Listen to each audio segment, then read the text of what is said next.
cruises to Alaska. I say most because there are exceptions. Shout out to my mom and dad and Dusty Baker. The Astros manager entered Tuesday night one win shy of becoming just the 12th manager in history with 2,000 wins and the only black manager to join that elite 2,000 club.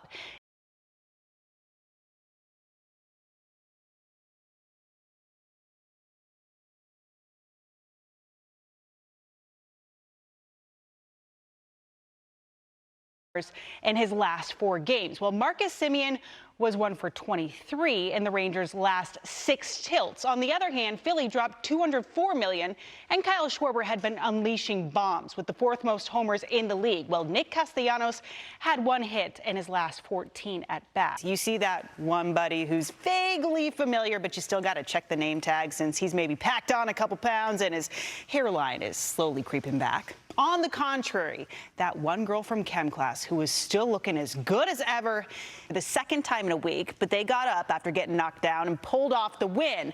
And if there is a player who has been pushed against the ropes and prevailed, it's Bryce Harper. Despite a partial tear in his UCL, he is still slugging, ranking 5th in the NL and leading the majors with 19 extra base hits off of 2 losses, though the record can be a little bit deceptive. The Milwaukee starter gave up just 3 earned in his last 13 innings of work, while Pablo Lopez boasts the 3rd best ERA in baseball at 1.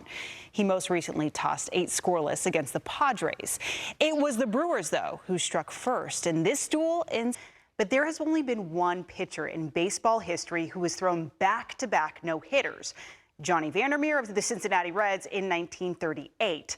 On Tuesday, Reed Detmers took the mound for the Angels for the first time since tossing a no-no against the Rays in just his 11th major league start. And if you looked at his pitching line, it might shock you.